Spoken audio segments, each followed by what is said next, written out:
What's wrong, girlie? Can you tell me why exactly you asked for a bunch of my old panties? What? Susie was just adamant that I was to go around the house and gather up all my old panties for an experiment you're doing. Well, here they are, sicko. Mom, stop! What do you want me to say? Your teacher is a sicko, Susie. We love a good scene at an elementary school in front of 27 other children, but let me see if I can derail this runaway train. I see you're actually holding the note that I sent home yesterday. Yes. If you take a look right there at the top, you'll see it says pennies, and not panties. We're doing an experiment on the chemical reaction of copper to see how it cleans old pennies. Well, you obviously weren't clear enough when you were explaining it to the class. That's why I sent the note home for clarification. I'll take my panties back, please.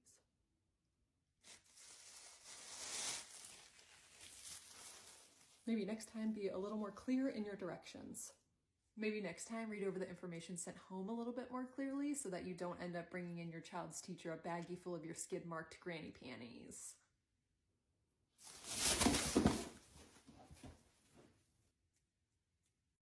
When are you going to learn that he won't use a pencil? He only wants to use a laptop. Ma'am, in 3rd grade, it's imperative that children learn basic skills such as writing with a pencil and paper. Well, you asking him to write a sentence with a pencil is the whole reason we're in this mess.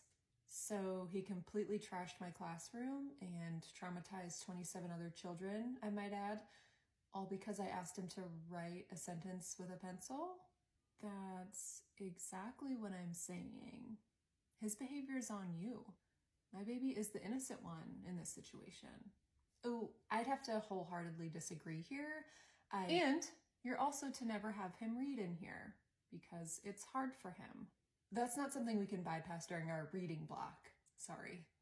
How would you feel if you were forced to do something you didn't like? I'm sitting here with you, aren't I? I show up to work every day with a smile on my face and work with your son, right? So yeah, I'd say I have a pretty good understanding of what that feels like. My son will never read or use a pencil, so you need to find a better way to teach and assess him.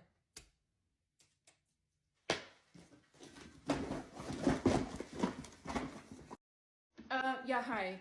My little angel turd loaf is feeling socially excluded at lunch. Oh no, I haven't noticed anything. He always sits at the same table as his friends. No, it's because he isn't being served the same food as his friends. Right. Well, unfortunately, because of his allergies, gluten, nut, dairy, soy, eggs, the cafeteria has to serve him special meals. And, if he didn't eat those special meals, we'd have to use his EpiPen on him, and that would be awful. Well, I'm demanding that the cafeteria serve him the same lunch as everybody else. I don't want his self-confidence destroyed. Again, he's always really happy at lunch and eats what's provided for him without any display of disappointment or sadness. I won't say it again. Tell the cafeteria to serve him normal food.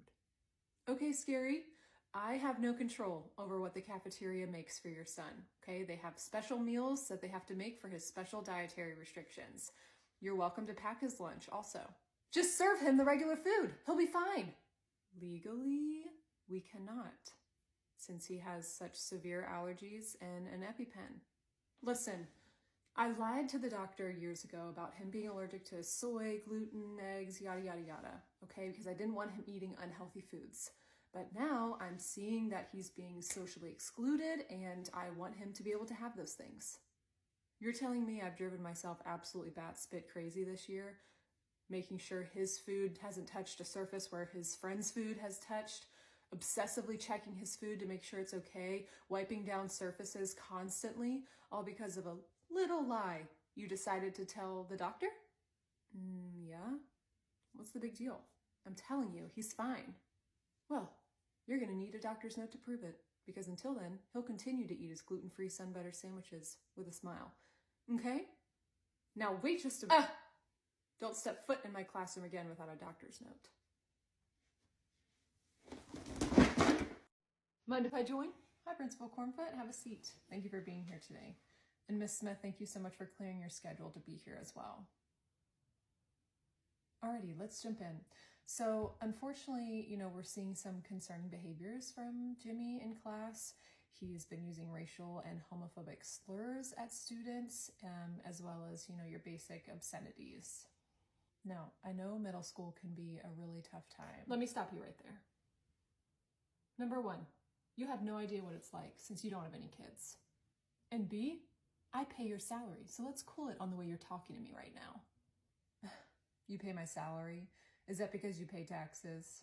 On time every year.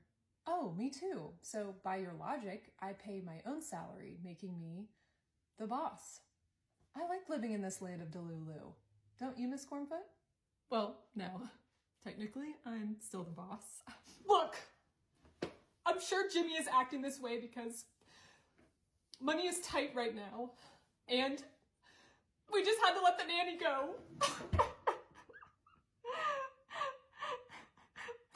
Now I have to work a part-time job. And you don't understand.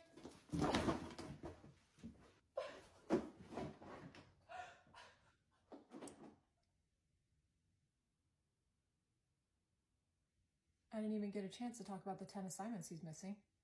Well, because of all the trauma happening at home right now, just let him turn in whatever's missing whenever he can. Won't be doing that. And we're just going to skate past the language he's been using in my classroom? The child's nanny has been let go, Lauren. He's clearly going through it right now. Just try showing him some grace. I'm about to show you a typed single-spaced resignation letter if you don't make tracks.